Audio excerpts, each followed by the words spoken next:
ሰላም ዝኸበርኩም ተኸታተልቲ ናይዚ ቻነል ኣብቲ ዘለኹሞ ሰላምን ጥዕናን እናተመነኹ እዚ ንቕሓት ሚድያ እዩ።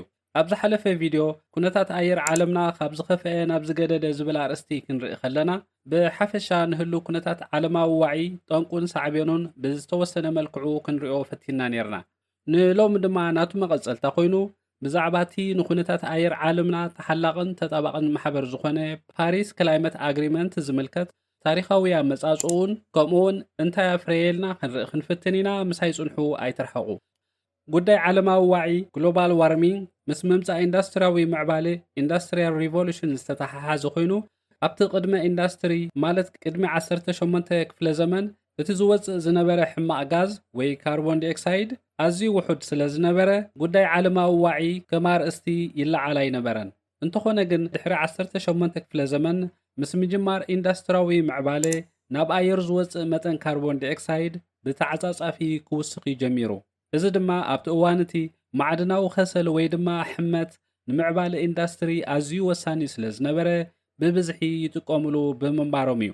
ከምኡውን ደቂ ሰባት ዝገብርዎ ንጥፈታት ከም ምብራዕ ቀዳማይን ካልኣይን ኩናት ዓለምን ምስ ፈሕፋሕ ከተማታትን ምብራስ ኣግራብን ተወሲኽዎ ከም ውፅኢቱ ኣብ 1950 መጠን ካርቦን ዳይኦክሳይድ ናብ ኣየር ዝወፀ ከም ቅጽበት ናብ 6 ቢልዮን ቶን እዩ ዓሪጉ። እምበኣር ዓለማዊ ዋዒ ግሎባል ዋርሚንግ ንደቂ ሰባት ሓደ ካብቶም ዓበይቲ ሓደጋታት ምዃኑ ብወግዒ ኣፍልጦ ዝረኸበ ድሕርቲ ኣሜሪካውያን ተመራመርቲ ናሳ ንኮንግረስ ኣሜሪካ ዓለማዊ ዋዒ ሓደ ካብቶም ንደቂ ሰባት ሓደጋ ምዃኑ ምስ ሓበሩ ዓመተ 1988 ከም መፈለምታ ኣፍልጦ ዓለማዊ ዋዒ ምዃና ተፈልጠት። ኣብታ ዓመት እቲኣ ኣብ ኣሜሪካ ሓያል ዋዕን ደርቅን ባርዕ ጫካን ዝተረኣየላ ዓመት ድማ ነበረት። ኩነታት ኣየር ዓለምና ቀንዲ ዛዕባ ክኸውን ካብ ዝደረኹ ካልእ ምኽንያት ድማ ኣብ 1990 ጥራይ ናብ ኣየር ዝወፀ መጠን ካርቦን ዳይኦክሳይድ ካብቲ ቅድሚኡ ዝነበረ መጠን ብ4 ዕፅፊ ብምውሳኽ 20 ቢልዮን ቶን ካርቦን ዳይኦክሳይድ ናብ ኣየር ከም ዝወፀ ድሕሪ ዝቐረበ ሪፖርት እዩ። ከም ግብረ መልሲ ድማ ውድብ ሕቡራት ሃገራት ኣብ 1992 ኣብ ሪዮ ዲ ጄኔሮ ብራዚል 150 ሃገራት ብምትእኽኻብ ንኩነታት ዋዒ ዓለምና ዝምልከት ፈላሚ ጉባኤኡ ኣቃንዐ።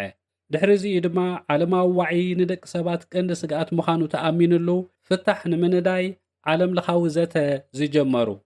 ገና ካብቲ ሰዓታት ከይወፃና ኣብ 1995 ኣብ ቺካጎ ሕቡራት መንግስታት ኣሜሪካ ብሰንኪ ልዑል ዋዒ ኣየር ልዕሊ 700 ዜጋታት ህይወቶም ክስእኑ ክኢሎም እዮም። ድሕሪዚ ኣጋጣሚ ድማ ኣብ 1997 ብርክት ዝበሉ መራሕቲ ሃገራት መጠን ካርቦን ዳይኦክሳይድ ንምጉዳልን ዝሓሸ ክሊማ ንምፍጣርን ዝብል ዛዕባ ገይሮም ኣብ ኪዮቶ ጃፓን ብምትእኽኻብ ፈላሚ ንዓለማዊ ዋዒ ዝቃለስ ማሕበር ኣቆሙ።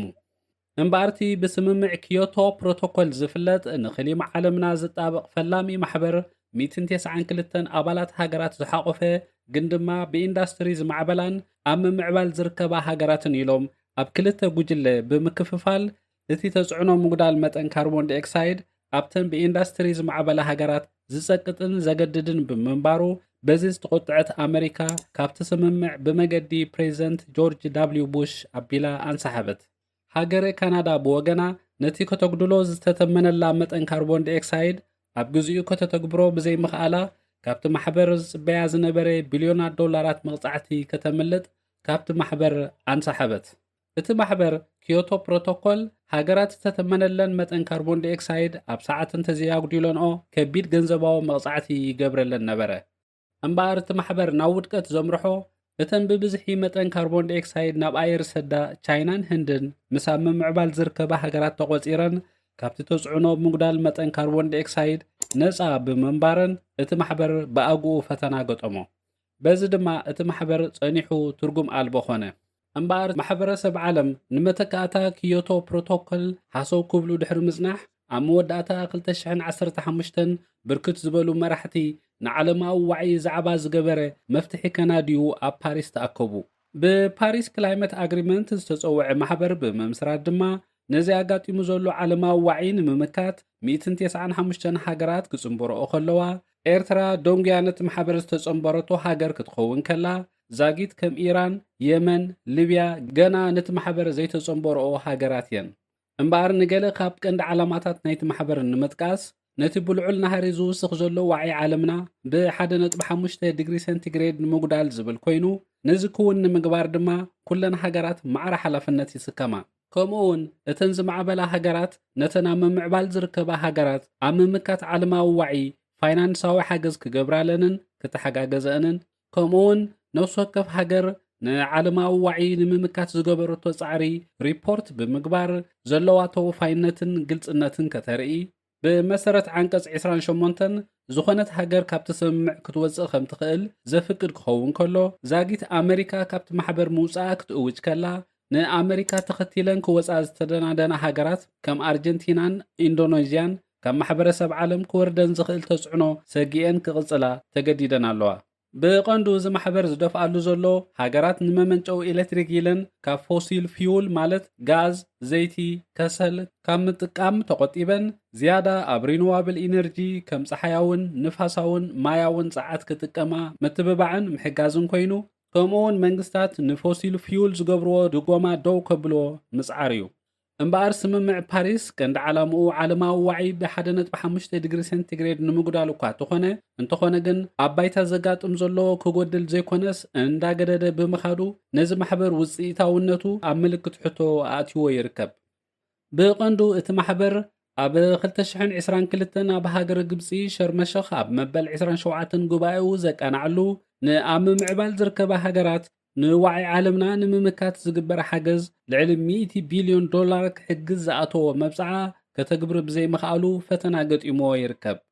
እቲ ካልእ ነዚ ማሕበር ዝገጥሞ ብድሆ ድማ ድሕሪ 2020 ናብ ኣየር ዝወፀ ካርቦን ዳይኦክሳይድ ካብቲ ቅድሚኡ ዝነበረ ብዕፅፊ ብምውሳኽ ኣብ ነፍሲ ወከፍ ዓመት ልዕሊ 35 ቢልዮን ቶን ካርቦን ዳይኦክሳይድ ክወፅእ ብምኽኣሉ እዚ ድማ ነቲ ማሕበርን ንማሕበረሰብ ዓለምን ሕማቕ ዜና ኮይኑ ዓለምና ካብ ዝኸፍአ ናብ ዝገደደ ዓለማዊ ዋዒ ተምርሕ ከም ዘላ ዘጋህደ እዩ ነይሩ።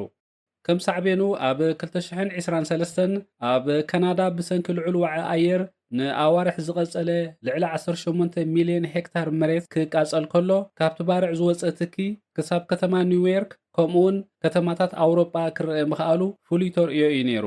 እዚ ሪከርድ ዝሰበረ ባርዕ ሓዊ ኣብ ታሪክ ካናዳ ፍሉይ ኮይኑ ተመዝጊብሎ። ብተመሳሳሊ ከም ኣገላልጻ ዘጋርዲያንስ ኣብ ዘለናይ ዓመት 2025 ጥራይ ብሰንኪ ልዑል ዋዒ ኣየር ኣብ ሃገር ኣውሮጳ ዘጋጠመ ባርዕ ጫካ ብሓፈሻ ልዕሊ 1 ሚልዮን ሄክታር መሬት ብሓዊ ክቃጸል ከሎ እዚ ሪከርድ ዝሰበረ ባርዕ ሓዊ ኣብ ናይ ቀረባ ርሕቐት ከተማ ማድሪድ ብምርኣዩ ስጳኛ ወታደራታ ከይተረፈ ከተዋፍር ዘገደደ ባርዕ እዩ ነይሩ።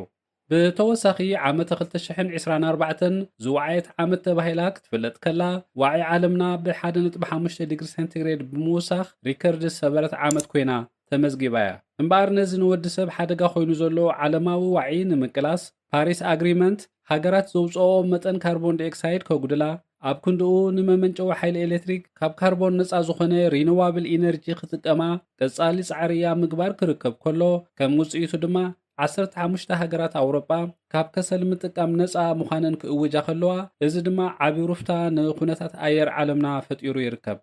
ከም ሃገረ እንግሊዝ፣ ስዊድን፣ ቤልጅየም፣ ኦስትሪያ፣ ኣየርላንድ፣ ፖርቹጋል ዝኣመሰለ ሃገራት ኣውሮጳ ከሰል ከም መመንጨዊ ሓይሊ ኤሌክትሪክ ምጥቃም ደው ከብልኦ ከለዋ እተን ዝተረፈ ሃገራት ድማ ኣብ ቀረባ ዓመታት ከቋርፅኦ ምዃነን ቃል ኣትየን ኣለዋ።